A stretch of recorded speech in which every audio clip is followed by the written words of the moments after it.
Before we get to that, we have two other games, and this one, I believe, is game of the week. Baltimore Ravens, 4-2 at the Seattle Seahawks, 5-1.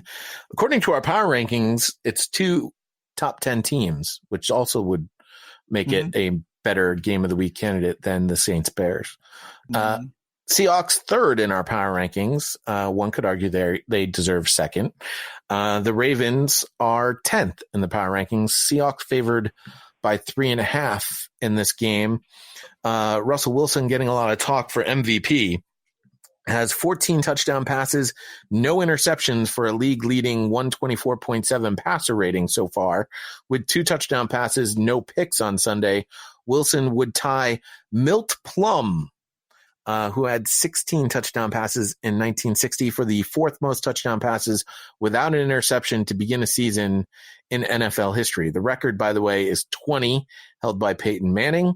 The most recent was Alex Smith in 2017, who had 18, and Nick Foles had 19 in 2013. By the way, if you're wondering who Milt Plum is, because I was like, who the heck is Milt Plum?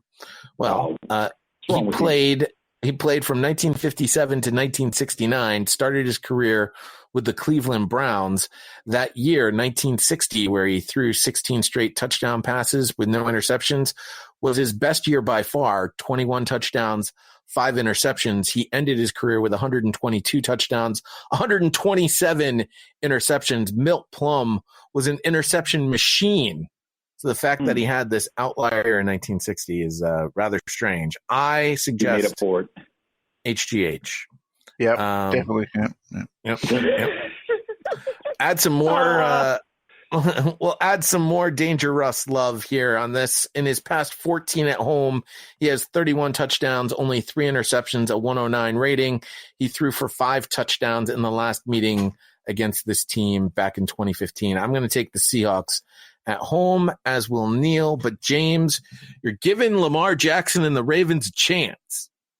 I am giving them a chance, and I feel like their defense should get on track this week. They've had a couple of bad weeks with the defense not playing well, offense struggled at times, but I know it's hard to win in Seattle, but they did lose to the Saints earlier this season. Lightning could strike twice. I have slim hopes, but I'm going with that 1% chance that somehow the Ravens win this. But I may change my pick on Sunday, though. I don't see it. I think the Seahawks practice enough against Russell Wilson; they'll be fine against Lamar Jackson. Then there's that. Is Marcus Peters playing? That's a good question. He should be available for Sunday. He's not on the injury report, and there's no reason why he shouldn't play. Well, they literally just acquired him overnight, so. I mean, we expect Ramsey to play on Sunday for the Rams. And what we all are basically calling a preseason game against the Falcons. That's also true. What is the injury report look like on this one? For the Ravens, Jimmy Smith, Marquise Brown, Maurice Canady, and Ronnie Stanley are all listed as questionable with various knee, ankle, and hamstring injuries. For the Seahawks, Dwayne Brown, KJ Wright, Bradley McDougall, and Ziggy Ansah are also listed as questionable. It does appear Marcus Peters is playing, by the way. So there you go. Yeah, he wasn't in any way injured with the Rams before last week. So, I mean, listen, Lamar Jackson is running the ball like crazy. He actually did throw the ball for over 200 yards in last week's game, but everyone made a big deal about the fact that he ran for over 115 yards. So yeah, those are designed runs. I mean, 19 carries. I give, say, 4 or 5 of those in scrambles out of the pocket for whatever yardage he got downfield, but at least 10 to 15 of those were designed quarterback runs, because that was what they were hammering out against the opposition last week. I guess we'll see. I would just I like the Seahawks talent better than the Ravens talent at this particular point in time. Hey, if Clowney can continue disrupting offensive lines, I give it to the Seahawks to pull this one out. Sunday night football is a game featuring two teams that you know very well, Neil and James. The Philadelphia Eagles are at the Dallas Cowboys. Both teams are 3-3. Somehow the Eagles are still in the top 10 at 9. We shouldn't be. I don't have Cowboys, them there. Who did that? Cowboys are 16th and are favored in this game by 3. Cowboys have won their past 3 versus the Eagles. Dak Prescott leads the league in QPR, which I find is interesting.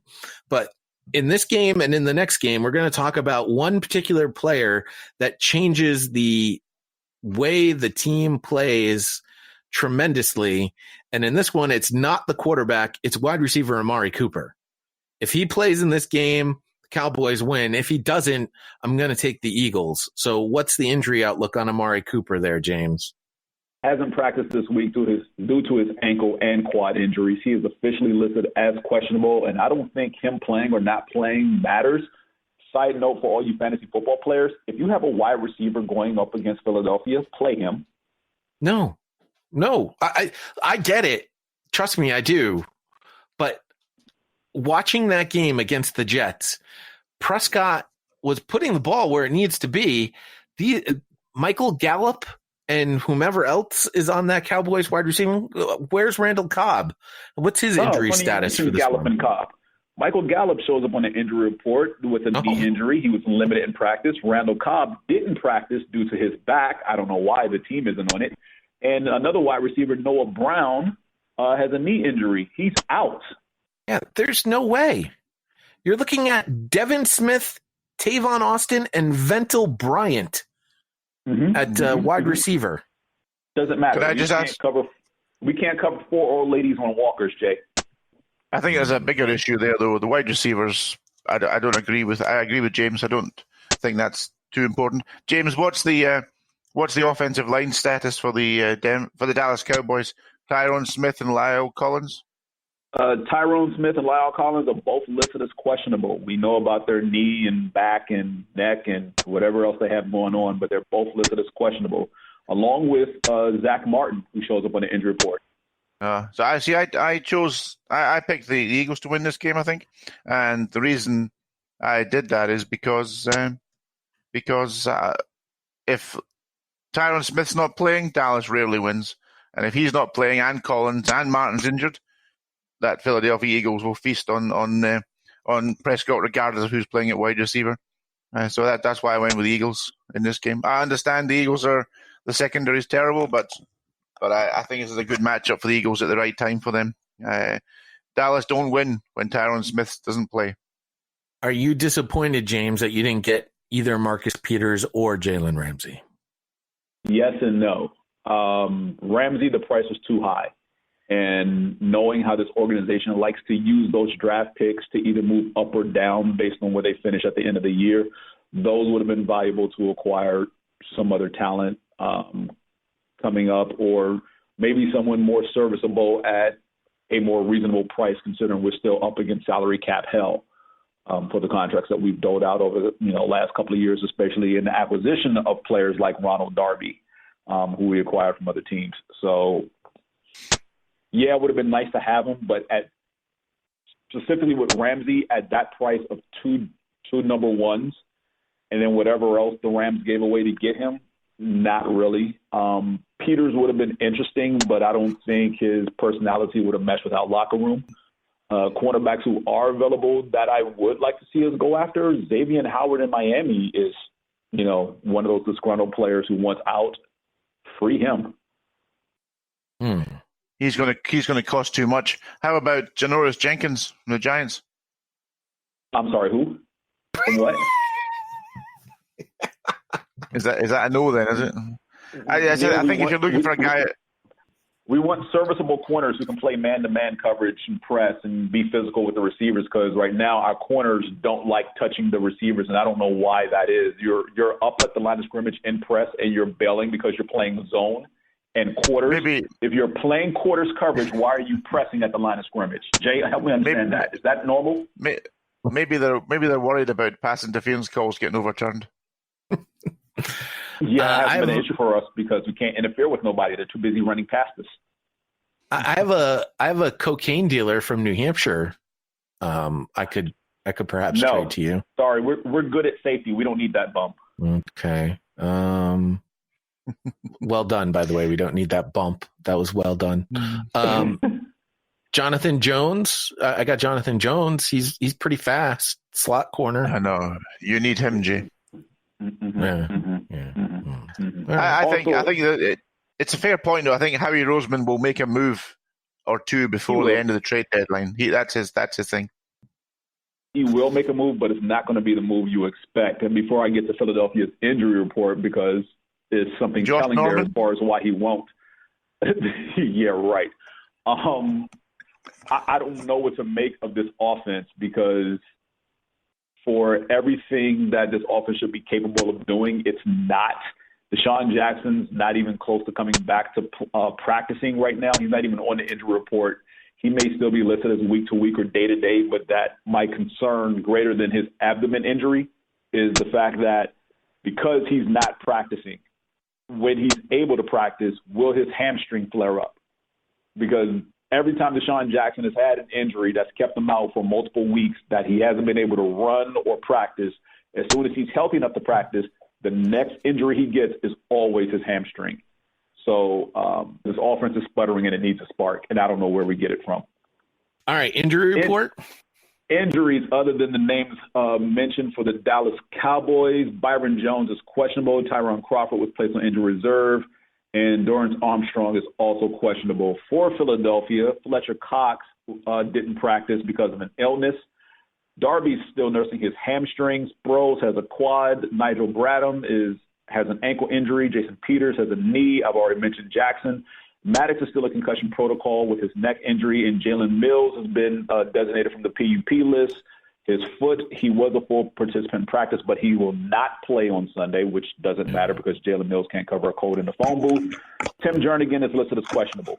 All right. It's time for Monday Night Football, and we have a classic AFC East battle between the New England Patriots. No, wait, stop. This is not a classic AFC East battle. This is New England's bye week and practice session. You can continue. No, that's a classic AFC battle. No. It's the first time. The New England Patriots are 6-0. The New York Jets are 1-4. Patriots are unanimously number one in the power rankings. It's about time you guys recognized greatness. Better competition. Jets are up to 28th. The Patriots are favored by 9.5, which I think is too much. I will admit here, Neil, Sam Darnold made a freaking difference for that Jets offense last week. He literally made Robbie Anderson and everybody else look really good for the New York Jets. Yeah, I mean, Jay, this is you're looking at the future of this division. In fact, you may be looking at the guy who, in 10, 15 years' time, we're looking at as the number one quarterback in the league. I mean, he that first game was at Buffalo. They played the first week where he was probably suffering from his illness that he didn't quite know about yet. I mean, Darnold is. You know how much I like Darnold. He is the best young quarterback in the league for me, without a shadow of a doubt. Nobody's even close. If he was playing for Kansas City, that offense would look better. Ooh! What? Whoa! Those are fighting words. Oh, he's a better quarterback. Wait. Why did you wait till Nick got off the call to say this? I don't like seeing a grown man cry. Oh. Well, I mean, listen, you are the one that we have constantly said has ranked Sam Darnold as your fourth best quarterback in the league. I don't know.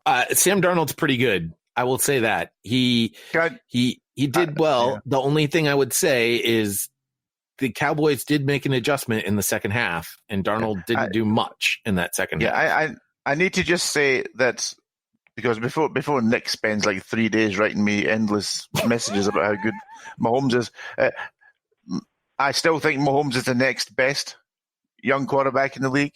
So to be, and eventually will be the second best quarterback in the league. And that is a great achievement for anybody. That's a great achievement for anybody. But I do believe Darnold is long term down the line, not now, because Mahomes has got the perfect situation around him. But I think just player on player in 10 years' time, I still think